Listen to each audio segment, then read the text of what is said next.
Assembly parliament ఎన్నికల్లో విజయానికి YCP వ్యూహం ఏంటి రాజశేఖర్ గారు?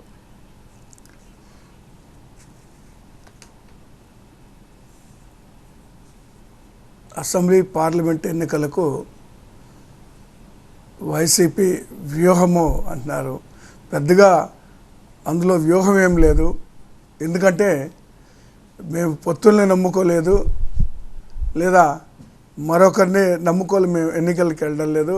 కేవలం ప్రజలను నమ్ముకొని మాత్రమే వెళ్తున్నాం. ప్రజలకు ఇచ్చినటువంటి హామీలు తూచా తప్పకుండా నెరవేర్చాం కాబట్టి ధైర్యంగా ఒంటరిగా మేము ఎన్నికలకు వెళ్ళబోతా ఉన్నాం.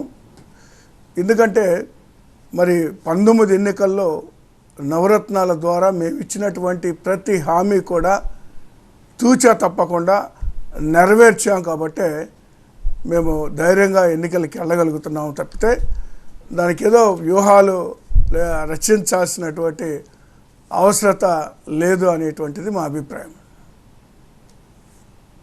ఓకే, తాజాగా రిలీజ్ అయిన బీజేపీ ఎంపీ అభ్యర్థుల జాబితాపై మీ పార్టీ స్పందన ఏ విధంగా ఉంది?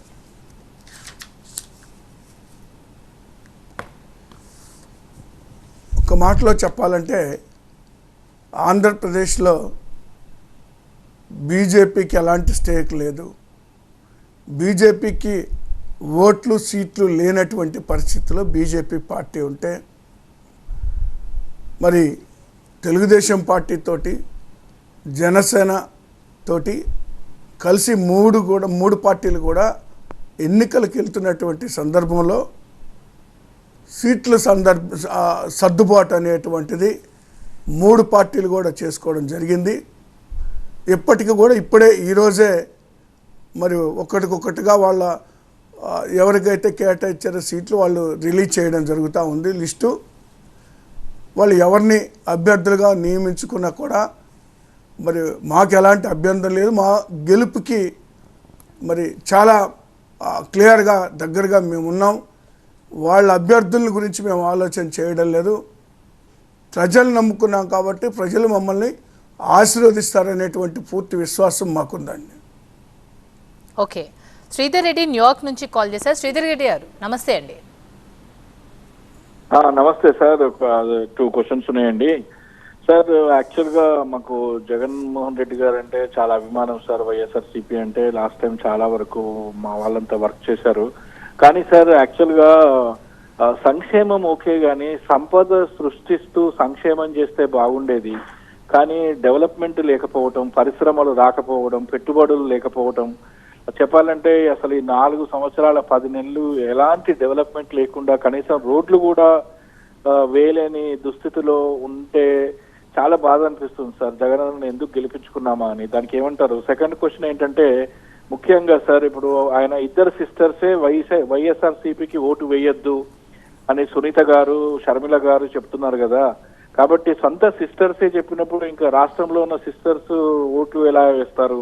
తర్వాత సార్ ముఖ్యంగా ఇంకొకటి ఏంటంటే గొడ్డలిపోటును గుండెపోటుగా ప్రసారం చేయించిన మేధావి ఎవరు? సాక్షి టీవీలో ఫస్ట్ టైం వచ్చింది అది. ఆ రోజు మర్డర్ జరిగినప్పుడు గొడ్డలిపోటును గుండెపోటుగా ప్రసారం చేయించిన మేధావి భారతిరెడ్డి గారా, జగన్ రెడ్డి గారా చెప్పండి.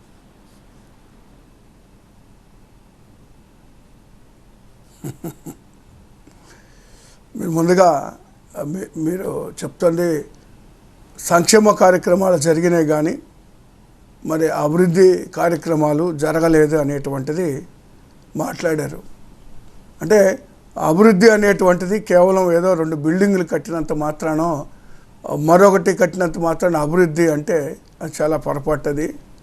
ఈరోజు ప్రతి పేదవారు కూడా మరి ఆర్థికంగా బలపడి మరి కొనుగోలు శక్తి పెరిగినటువంటి సందర్భంలో ఏదైతే ఆ కుటుంబం అభివృద్ధి చెందిందో దాన్నే అభివృద్ధిగా తీసుకోవాలని నేను కోరుతా ఉన్నాను.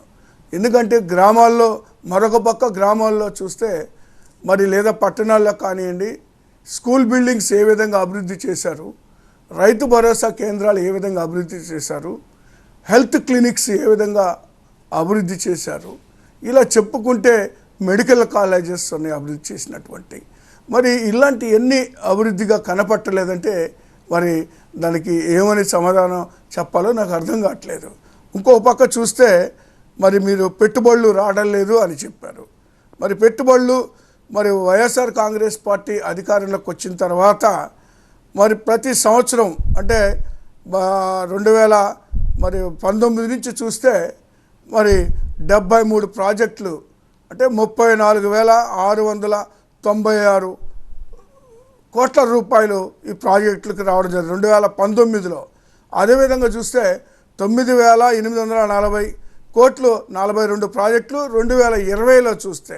ఆ విధంగా 21లో 47 ప్రాజెక్టులు వచ్చినాయి, 10,000 కోట్ల రూపాయల పైబడి పెట్టుబడులు వచ్చినాయి. 22లో 46 ప్రాజెక్టులు వచ్చినాయి, 45,217 మరి కోట్ల రూపాయల పెట్టుబడులు వచ్చినాయి.